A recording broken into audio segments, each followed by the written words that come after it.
সবাইকে আমন্ত্রণ দেশ টিভি স্পোর্টস আওয়ারের সঙ্গে আছি আমি তামিমুর রহমান তন্ময়। শুরুতেই জানাবো ক্রিকেটের খবর। এবারের বিপিএলে শিরোপা ধরে রাখার মিশন নিয়েই মাঠে নামবে বর্তমান চ্যাম্পিয়ন ফরচুন বরিশাল।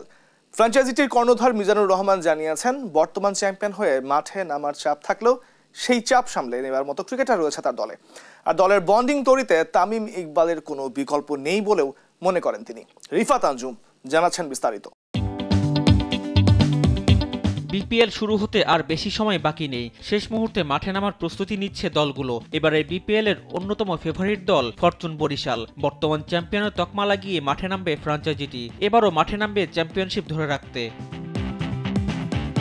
গেলবারের মতো এবারও কাগজে কলমে বেশ শক্তিশালী দল গড়েছে বরিশাল। তামিম ইকবাল, মুশফিকুর রহিম, মাহমুদুল্লাহ রিয়াদ, নাজমুল হোসেন শান্ত, ইবাদত হোসেন, রিশাদ হোসেনের মতো একঝাঁক তারকা ক্রিকেটার রয়েছেন বরিশালে। আর David Miller, Kyle Mayers, Mohammad Nabi, Fahim আশরাফের মতো টি-20 মাতানো ক্রিকেটার দলের শক্তি বাড়িয়েছে বহুগুণে।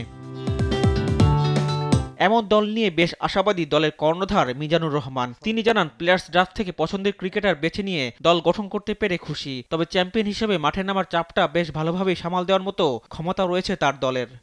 প্রতিটা খেলায় আমাদের জন্য ইম্পর্টেন্ট, চাপ নিয়েই খেলা। আমরা যেহেতু চ্যাম্পিয়ন হিসেবে অলওয়েজ প্রেশার থাকে। আপনি দেখবেন গতবার বা এর আগের বার সম্ভবত কুমিল্লা কিন্তু পরপর লাস্ট 4টা ম্যাচ হেরেছে এবং তারা চ্যাম্পিয়ন হওয়া সত্ত্বেও পরপর 4টা ম্যাচ হারার পরে কন্টিনিউ কিন্তু তারা আবার সব জিতেছে। তো এরকম ঘটনা যে তা না, তো একটু বাড়তি প্রেশার থাকে। But we have a very good player যারা প্রেশার নেওয়ার ক্ষমতা রাখে এবং আমি মনে করি যে এই প্রেশার কোনো বিষয় হয়ে দাঁড়াবে না ইনশাআল্লাহ। দলে ক্রিকেটারদের একত্রিত করে বিশেষ করে বিদেশি ক্রিকেটারদের পরিবেশের সাথে মানিয়ে নিয়ে মাঠে লড়াই নামাটা বড় চ্যালেঞ্জের। বরিশাল দলের কর্ণধার মনে করেন, টিম বন্ডিং তৈরিতে তামিমের চেয়ে ভালো কেউ নেই। দেখেন, আমাদের টিম জেলিংটা is very important. This is true, আপনি একেবারে রাইট পয়েন্টে ধরেছেন। আর টিম জেলিং তৈরি করার ক্ষেত্রে তামিমের বিকল্প বাংলাদেশে এখন পর্যন্ত তৈরি হয় না। Is the best team gelling people. সে তার বিহেভিয়ার ভালো এবং সবার সাথে খুব ইজিতে মিশে যায়। So for him is very easy to connect. আমি বিশ্বাস করি সে টিম জেলিংটাকে বেটার করবে। বিপিএল পুরো বিশ্বে ছড়িয়ে দিতে এবং ভেন্যুর সংখ্যা বাড়ানোর তাগিদ দেন বিপিএল চ্যাম্পিয়ন দলের কর্ণধার। রিফাত আঞ্জুম, দেশ টিভি, ঢাকা। ভারত অস্ট্রেলিয়ার মধ্যকার বর্ডার গাভাস্কার ট্রফির শেষ 2 টেস্টে আম্পায়ার হিসেবে মাঠে দেখা যাবে বাংলাদেশের শরফুদ্দুল্লাহ ইবনে শহীদ সৈকতকে। মেলবোর্নের ঐতিহাসিক বক্সিং ডে টেস্টে টিভি আম্পায়ারের দায়িত্ব পালন করবেন তিনি। আর এরপর সিডনিতে সিরিজের 5ম ও শেষ টেস্টে অন ফিল্ড আম্পায়ার হিসেবে মাঠে থাকবেন বাংলাদেশের এই গর্ব, জানাচ্ছেন জুবায়ের নূর। ক্রিকেটের সবচেয়ে মর্যাদাপূর্ণ সিরিজগুলোর একটি বর্ডার গাভাস্কার ট্রফি। ভারত ও অস্ট্রেলিয়ার এই 5 ম্যাচের টেস্ট সিরিজের শেষ 2 টেস্টে দেখা যাবে বাংলাদেশের গর্ব শরফুদ্দুল্লাহ ইবনে শহীদ সৈকতকে। 26 ডিসেম্বর মেলবোর্নে শুরু হতে যাওয়া ঐতিহ্যবাহী বক্সিং ডে টেস্টে টিভি আম্পায়ার হিসেবে থাকবেন সৈকত। এরপর 3 জানুয়ারি সিডনিতে শুরু হওয়া সিরিজের 5ম এবং শেষ টেস্টে মাঠে ইংলিশ আম্পায়ার মাইকেল গফের সঙ্গে অন ফিল্ড আম্পায়ারের দায়িত্ব পালন করবেন তিনি। অস্ট্রেলিয়ার মাটিতে এটি সৈকতের প্রথম বর্ডার গাভাস্কার ট্রফি হলেও এমন অভিজ্ঞতা তার জন্য নতুন নয়। দক্ষিণ আফ্রিকা ও শ্রীলঙ্কার মধ্যকার ডারবান টেস্টে তার নিখুঁত আম্পায়ারিং নজর কেড়েছে আন্তর্জাতিক ক্রিকেট মহলে। সেই ম্যাচে তার দেয়া 8টি সিদ্ধান্তের বিপক্ষে রিভিউ নেওয়া হলেও প্রতিটিতেই ব্যর্থ হন 2 দলের ক্রিকেটাররা।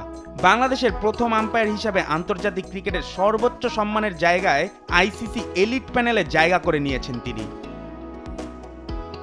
চলতি বছরে সৈকত আম্পায়ারিং করেছেন 10টি টেস্টে, 5টি ওয়ানডেতে এবং 14টি টি-20 ম্যাচে। প্রতিটি ম্যাচেই তার আম্পায়ারিং নিয়ে প্রশংসা করেছে আন্তর্জাতিক ক্রিকেট মহল। পাকিস্তান, ইংল্যান্ড ও অস্ট্রেলিয়া ওয়েস্ট ইন্ডিজ সিরিজেও তিনি দায়িত্ব পালন করেছেন। সিরিজের শেষ 3 ম্যাচে ভারত অস্ট্রেলিয়া এক সমতায় রয়েছে। চতুর্থ টেস্টের ফল নির্ভর করছে শেষ ম্যাচের গুরুত্ব। সিরিজের শেষ ম্যাচটি যদি হয় ফল নির্ধারণী, তবে সৈকতের দায়িত্ব হবে আরও চ্যালেঞ্জিং। সৈকতের এই যাত্রা শুধু তার ব্যক্তিগত সাফল্য নয়, বরং বাংলাদেশ ক্রিকেটের জন্য এক অনন্য গৌরব। মেলবোর্ন ও সিডনির মাঠে তিনি বিশ্বমঞ্চে বাংলাদেশের প্রতিনিধিত্ব করবেন। জুবায়ের নূর, স্পোর্টস ডেস্ক, দেশ টিভি। জাতীয় ক্রিকেট লিগের শিরোপা জয়ের পর আবারও নেতৃত্ব গুণে শিরোনামে উঠে এসেছেন বাংলাদেশকে অনূর্ধ্ব-19 বিশ্বকাপের শিরোপা জিতানো আকবর আলী। গত 4 বছরে বিভিন্ন দলকে নেতৃত্ব দিয়ে 3টি শিরোপা জিতিয়েছেন তিনি। বাংলাদেশকে বৈশ্বিক আসরের সর্বোচ্চ সাফল্য এনে দেওয়া আকবর দেশের ঘরোয়া ক্রিকেটেও অসাধারণ হলেও জাতীয় দলের পথ থেকে বেশ খানিকটা পিছিয়ে। শুধু আকবর একাই নয়, জিম্বাবুয়ের মায়ের ছাড়া তার সময়ের কোনো দলের অধিনায়কই এখনো জার্সি জড়াতে পারেননি জাতীয় দলের। খেলাধুলার ক্ষেত্রে একটা কথা বেশ প্রচলিত, captain leading from the front. তবে ক্রিকেট মাঠে অধিনায়কের গুরুত্বটা বোঝা যায় সবচেয়ে বেশি। একজন ক্যাপ্টেনের তাৎক্ষণিক সিদ্ধান্তে বদলে যেতে পারে ম্যাচের দৃশ্যপট। ঠিক এমনই নেতৃত্ব গুণে শিরোনামে উঠে এসেছেন বাংলাদেশকে অনূর্ধ্ব-19 বিশ্বকাপের শিরোপা জিতানো আকবর আলী। গত 4 বছরে বিভিন্ন দলকে নেতৃত্ব দিয়ে 3টি শিরোপা জিতেছেন তিনি। শুরুটা হয়েছিল 2020 অনূর্ধ্ব-19 বিশ্বকাপ দিয়ে। সেবার আকবরের নেতৃত্বে প্রথমবারের মতো ছেলেদের ক্রিকেটে কোনো বৈশ্বিক শিরোপা ঘরে তুলেছিল বাংলাদেশ। উত্তেজনাপূর্ণ সেই ফাইনালে ভারতীয় যুবাদের হারিয়ে উল্লাসে মেতেছিল জুনিয়র টাইগাররা, যেখানে সামনে থেকে দলকে নেতৃত্ব দিয়েছিলেন আকবরই।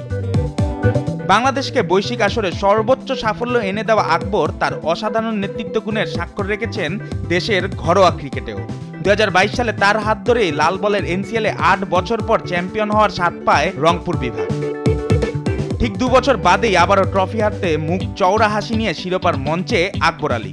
চলতি বছর এনসিএল টি20-র শিরোপা জিতেছে রংপুর, এবারও দলের নেতৃত্বে আকবর।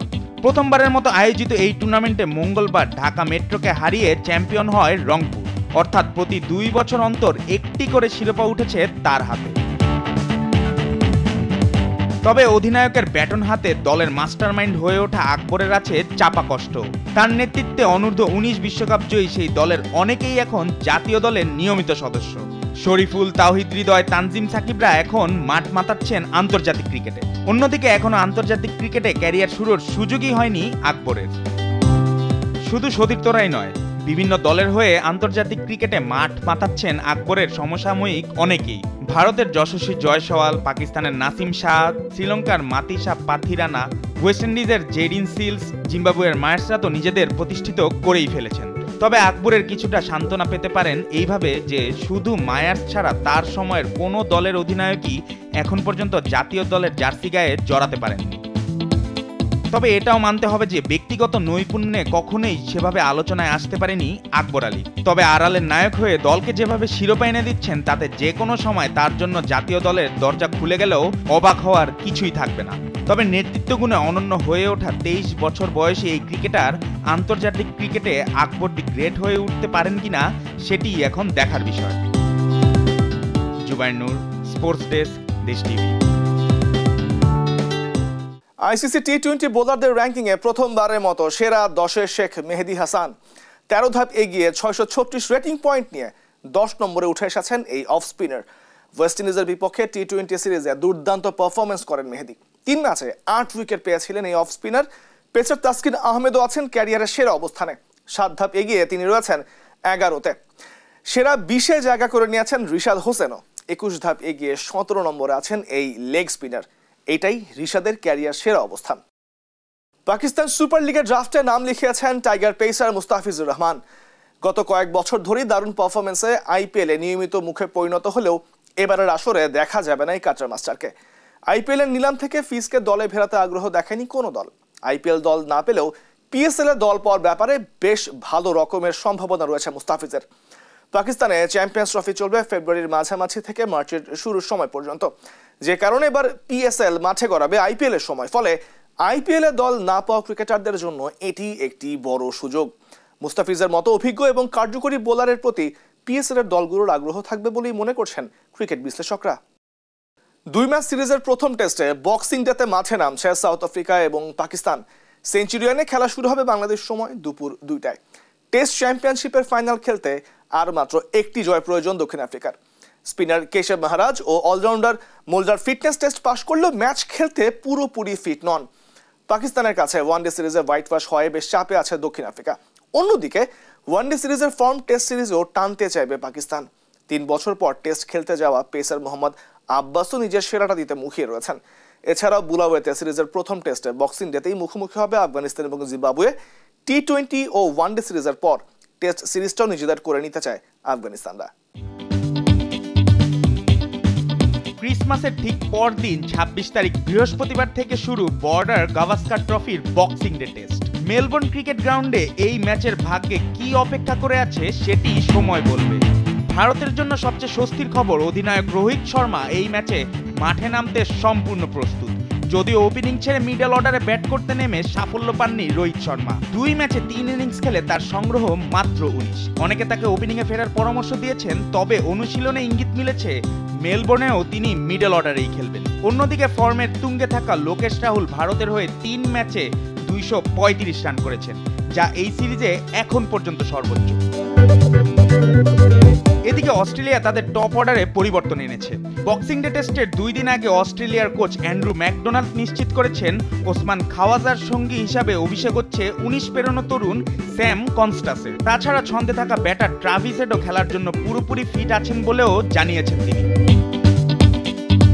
বর্ডার গাভাস্কার সিরিজের প্রথম 3 টেস্টে খাওয়াজার সঙ্গী হিসাবে সুযোগ পেয়ে হতাশ করেন ন্যাথান ম্যাক্সওয়েনি। তাই ন্যাথানকে বাদ দিয়ে সদ্য কৈশোর পেরোনো কনস্টাসকে নিয়ে ভাবনায় বসেছে Aussie team management. Sheffield shield ম্যাচে একই ইনিংসে 2 সেঞ্চুরি করার পর থেকে রিকি পন্টিংয়ের পর কনস্টাস সর্বকনিষ্ঠ খেলোয়াড় হিসাবে অজিদের দলে ঢুকতে যাচ্ছেন। প্রধানমন্ত্রীর একাদশের হয়ে ভারতের বিপক্ষেও একটি সেঞ্চুরি রয়েছে তার। 2011 সালে দক্ষিণ আফ্রিকার বিপক্ষে জোহেন্সবার্গে বর্তমান অধিনায়ক প্যাট কামিন্সের পর থেকে অস্ট্রেলিয়ার সর্বকনিষ্ঠ টেস্ট অভিষেককারী হবেন কনস্টাস। মেলবোর্নের পিচে ঘাসের পরিমাণ এবং তাপমাত্রার কারণে পেসারদের জন্য এটি হতে পারে স্বর্গ। ভারতীয় তারকা বুমরা ছন্দে থাকলে একাই ম্যাচের ভাগ্য করে দিতে পারেন। বুমরার সামনের বড় চ্যালেঞ্জ হবে অস্ট্রেলিয়ার অভিজ্ঞ ব্যাটিং লাইনআপ। জায়ান্ট এই 2 দলের লড়াইকে আরও নাটকীয় করবে বক্সিং ডে টেস্টের ঐতিহ্য। বক্সিং ডে মূলত বড়দিনের পরদিন, অর্থাৎ 26 ডিসেম্বর। এটি যুক্তরাজ্য থেকে শুরু হলেও এখন বিভিন্ন কমনওয়েলথ দেশেও পালিত হয়। ক্রিকেটের সঙ্গে বক্সিং ডে এর এক বিশেষ সম্পর্ক রয়েছে। ঐতিহাসিক মেলবোর্ন ক্রিকেট গ্রাউন্ডে বক্সিং ডে টেস্ট শুরু হয়েছিল 1950 থেকে 51 অ্যাশেজ সিরিজের সময়। যদিও পরবর্তী কিছু বছর এই ধারাবাহিকতায় ছেদ পড়েছিল, তবে 1974 থেকে 75 অ্যাশেজ সিরিজ থেকে এটি আবার নিয়মিত হয়ে ওঠে। এটি এখন অস্ট্রেলিয়া ক্রিকেট ক্যালেন্ডারের একটি উৎসব। মেলবোর্নে জিতলে বর্ডার গাভাস্কার ট্রফি ধরে রাখবে ভারত, আর অস্ট্রেলিয়া জিতলে এটি হবে অজিদের 1 দশকের মধ্যে প্রথমবারের মতো ভারতের বিপক্ষে সিরিজ জয়। বৃষ্টির সংখ্যা তেমন না থাকায় ম্যাচ ড্র হওয়ার সম্ভাবনাও কম। অজি ব্লুদের লড়াইয়ে কারা নিজেদের গেল ম্যাচের ভুল ত্রুটি শুধরে আধিপত্য করে, সেটি এখন দেখার বিষয়। জুবাইর নূর, স্পোর্টস ডেস্ক, দেশ টিভি। ক্রিকেট ছেড়ে এবার জানাবো ফুটবলের খবর। ফুটবলারদের আবাসনের ভবন ভাড়া নিয়ে প্রায় 36 লক্ষ টাকা বকেয়া রেখেই ঘুরে বেড়াচ্ছেন চট্টগ্রাম আবাহনীর দায়িত্ব ছেড়ে দেওয়া পরিচালক তরফদার রুহুল আমিন। ভবন মালিককে বারবার প্রতিশ্রুতি দিয়েও বিষয়টি এড়িয়ে যাচ্ছেন তিনি। সরকার পতনের পর সেই ভবনের বকেয়া ভাড়া দিচ্ছেন না এই ফুটবল সংগঠক। রিফাত আঞ্জুম জানাচ্ছেন বিস্তারিত। সেগুন বাগিচায় এই বাড়িটি বাহির থেকে দেখলে মনে হবে বেশ সুন্দর, পরিচ্ছন্ন এবং গোছানো। বাড়িটির ভেতরে ঢুকতেই চোখে পড়বে চট্টগ্রাম আবাহনী ক্লাবের সাইনবোর্ড।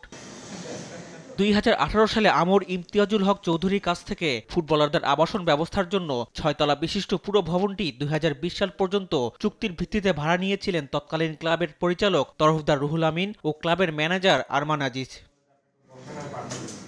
ভেতরে দেখা যায় ময়লা অবস্থায় পড়ে থাকা বিছানা, ডাইনিং টেবিল, জিমনেশিয়াম, সবগুলো জিনিস পড়ে আছে। সরকার পতনের পর ক্লাবের পক্ষ থেকে কেউ আর যাননি সেখানে, সব পড়ে আছে পরিত্যক্ত অবস্থায়। চুক্তির মেয়াদ শেষ হলেও বাড়ির মালিক চুক্তি নবায়নের তাগিদ দিলেও চুক্তি নবায়ন না করে মৌখিক চুক্তির ভিত্তিতে ভবনটিতে থেকে যান তারা। এরপর 2023 সালে ডিসেম্বর থেকে 2024 সালে নভেম্বর পর্যন্ত বাড়ি ভাড়া, বিদ্যুৎ, গ্যাস ও ওয়াসা বিল বাবদ প্রায় 36 লক্ষ টাকার বেশি বকেয়া রেখেই চলে যান ক্লাবের পরিচালক তরফদার রুহুল আমিন ও ম্যানেজার আরমান আজিজ। এখন পর্যন্ত প্রায় 38.5 লক্ষ টাকা আমার তার কাছে বকেয়া হয়ে গেছে। বিদ্যুৎ বিল, গ্যাস বিল, পানির বিল এবং আমার বাড়ি ভাড়া। আর বাড়ির যে আমার ক্ষতি সাধন করলো, যে আপনি দেখলেন যে যাচ্ছে তাইভাবে ব্যবহার করছে। আমার বাড়িতে সম্পূর্ণ বাথরুম থেকে ফিটিংস থেকে শুরু করে সব কিছু ড্যামেজ করছে। এইগুলি সারাতে তো আমার অনেক টাকা খরচ হবে। লিখিত ও মৌখিকভাবে ভবনটির মালিক বকেয়া বিল প্রদানের বিষয়ে বারবার অনুরোধ করলেও বিষয়টি আমলে নেননি তারা। জি, প্রথমে চুক্তি উনি করেছিলেন 2 বছরের জন্য। 2 বছরের জন্য ওনাদের কথা ছিল যে আমি 2 বছরের জন্য করি। তারপরে আমি বললাম যে আপনি চুক্তি রিনিউ করেন, বললেন মৌখিক চুক্তির ভিত্তিতে ওনারা ছিলেন, রিনিউ করেননি। বারংবার বলছে যে আপনার চুক্তিটা একটু রিনিউ করেন, কারণ আমার তো এগ্রিমেন্টের কপি আমার প্রয়োজন হবে। ওনারা সেটা করেনি নেই। বাংলাদেশ ফুটবল ফেডারেশনের কাছেও লিখিত অভিযোগ জানিয়েছেন ভবনটির মালিক, তবে সেখান থেকেও মেলেনি কোনো সমাধান। এই বিষয়টা জানিয়ে বাংলাদেশ ফুটবল ফেডারেশনের জেনারেল সেক্রেটারির বরাবর একটা চিঠি দিয়েছি। ওইখানেও চিঠি আমি প্রায় মাসখানেকের উপর হয়ে গেছে, কিন্তু কোনো রেসপন্সই নেই, কোনো রেসপন্স নেই। আমি ফেডারেশনে যাই আসি, বাস এই পর্যন্তই। বিষয়টি নিয়ে তরফদার রুহুল আমিনের সঙ্গে যোগাযোগ করলে পাওয়া যায়নি, আর ম্যানেজার আরমান আজিজ এই বিষয়ে কিছু জানেন না বলে এড়িয়ে যান। এটা নিয়ে বিশ্বাস করেন ভাইয়া, আমি আজকে 8 মাস ধরে এখানে নাই, তো আমি এটা নিয়ে আসলে আর কোনো কথা বলতে চাচ্ছি না, কারণ ওনার কাছে তো সবার নাম্বার আছে এখানে, এটা আমার সাথেই যোগাযোগ করতে হবে এমন তো কোনো কথা নেই। দ্রুত এই বিষয় সমাধানের জন্য ক্রীড়া উপদেষ্টা আসিফ মাহমুদ এবং বাফুফে সভাপতির কাছে আবেদন জানান ভুক্তভোগী ভবন মালিক। রিফাত আঞ্জুম, দেশ টিভি, ঢাকা। ধুঁকতে থাকা ম্যানচেস্টার ইউনাইটেডের চলছে শনির দশা। মাঠের ফুটবলে নেই সফলতা, কোচ বদলালেও বদলায়নি ভাগ্য। এবার ইঁদুর উৎপাতে পড়েছে ক্লাবটি। পরিত্রাণ পেতে তারা খুঁজছে হ্যামিলনের বাঁশিওয়ালা। ওল্ড ট্রাফোর্ড শব্দটা শুনলেই ফুটবল প্রেমীদের মাথায় আসে ইংল্যান্ডের সাজানো গোছানো স্টেডিয়ামে লাল জার্সি পরা সমর্থকদের উচ্ছ্বাসের ঢেউ। এজন্যই হয়তো বহু ইতিহাসের সাক্ষী এই মাঠকে বলা হয় থিয়েটার অফ ড্রিমস বা স্বপ্নের রঙ্গশালা। তবে গত কয়েক মৌসুম ধরেই ম্যানচেস্টার ইউনাইটেডের এই ঘরের মাঠ আলোচনায় উঠে এসেছে একাধিক নেতিবাচক কারণে। চলতি মৌসুমের শুরু থেকেই শনির দশা যেন পিছু ছাড়ছে না রেড ডেভিল শিবিরের। মাঠে কিংবা মাঠের বাইরে সমস্যা যেন দল বেঁধে ছুটেছে ম্যানিউয়ের পিছনে। গত কয়েক মৌসুমে মাঠের ফুটবলে অর্জনের ঝুলি একেবারেই শূন্য। হারতে হারতে দেয়ালে পিঠ থেকে যাওয়ার পর বরখাস্ত হলেন এনরিক টেন হাগ। তার রেখে যাওয়া বসের খালি চেয়ারে বসেছেন পর্তুগিজ কোচ রুবেন আমোরিম। সবাই ভেবেছিলেন এবার হয়তো ভাগ্য ফিরবে, তবে সেই আশায়ও ঘুরে বালি রেড ডেভিল ভক্তদের। হারতে হারতে টেবিলের 13তে নেমে বড়দিন উদযাপন করতে গেছেন খেলোয়াড়রা। অর্থাৎ মাঠের সমস্যা তো দূর হয়নি, উল্টো তাদের সমস্যা পৌঁছে গেছে রান্নাঘরেও। এতটুকু শুনেই যারা হেসে ফেলেছেন তারা আরেকটু নড়ে চড়ে বসুন। ম্যানিউ নেটিজেনরা হাসির খোরাকে পরিণত হয়েছে সেই গত মে মাস থেকে। ওই সময় ওল্ড ট্রাফোর্ডের ছাদ ফুটো হয়ে বৃষ্টির পানিতে ভেসে গিয়েছিল গ্যালারির একাংশ। সম্প্রতি দেখা গেছে একই ঘটনার পুনরাবৃত্তি। রুবেন আমোরিমের সংবাদ সম্মেলনে সামনের সারিতে বসা সাংবাদিকদের ভিজিয়ে দেয় সিলিংয়ের ছিদ্র বেয়ে গড়িয়ে পড়া পানি, জানিয়ে সামাজিক যোগাযোগ মাধ্যমে এখনও চলছে হাস্যরস। এত সমস্যা সামলাতে ম্যানিউ শিবির যখন হিমশিম খাচ্ছে, ঠিক তখনই মরার উপর খাড়ার ঘা হয়ে ওল্ড ট্রাফোর্ডের রান্নাঘরে হানা দিয়েছে ইঁদুরের দল। এমনকি ইঁদুরের এই উপদ্রবের কারণে ক্লাবটির খাবারের স্বাস্থ্যবিধির মান সর্বোচ্চ 5 রেটিং থেকে নামিয়ে দেওয়া হয়েছে 2-এ। ব্রিটিশ সংবাদ মাধ্যম ডেইলি মেইল জানিয়েছে নানা সমস্যায় জর্জরিত ম্যানিউ ওল্ড ট্রাফোর্ডকে সংস্কার করবে নাকি নতুন কোনো স্টেডিয়াম বানাবে সেটাও বিবেচনা করছে। ইতিমধ্যে ইঁদুর দমনের জন্য যথাযথ ব্যবস্থা নেওয়ার কথা জানিয়েছে ম্যানিউ প্রশাসন। এখন তাদের পদক্ষেপে রান্নাঘর ছাড়া হবে দুষ্টু জেরির দল, নাকি কোনো এক হ্যামিলনের বাঁশিওয়ালা এসে সুরের তালে নিশ্চিহ্ন করে দেবেন সমস্ত ঝামেলা, সেটিই এখন দেখার বিষয়। জুবায়ের নূর, স্পোর্টস ডেস্ক, দেশ টিভি। বিজয় দিবস কাবাডির পুরুষ বিভাগে চ্যাম্পিয়ন হয়েছে বাংলাদেশ নৌবাহিনী। অন্যদিকে নারী বিভাগে সেরার ট্রফি নিজেদের করে নিয়েছে Bangladesh police. Shaheed captain M Mansur Ali handball স্টেডিয়ামে পুরুষ বিভাগে মুখোমুখি হয়েছিল বাংলাদেশ নৌবাহিনী এবং বাংলাদেশ বিমান বাহিনী। টানটান উত্তেজনায় শুরু থেকেই জমে ওঠা লড়াই শেষ পর্যন্ত 38-36 পয়েন্টে বিমান বাহিনীকে হারিয়ে চ্যাম্পিয়ন হওয়ার উল্লাসে মাতে নৌবাহিনী। নারীদের বিভাগে অপরাজিত হয়েছে বাংলাদেশ পুলিশ। শিরোপার লড়াইয়ে তারা মুখোমুখি হয় বাংলাদেশ আনসারের। শুরু থেকে আধিপত্য ধরে রেখে খেলতে থাকে তারা। শেষ পর্যন্ত আনসারকে 26-16 পয়েন্টে হারিয়ে শিরোপা উৎসব করে পুলিশ। দর্শক, এই ছিল এখনকার দেশ টিভি স্পোর্টস আওয়ারের সঙ্গে থাকবার জন্য এতক্ষণ ধন্যবাদ সবাইকে।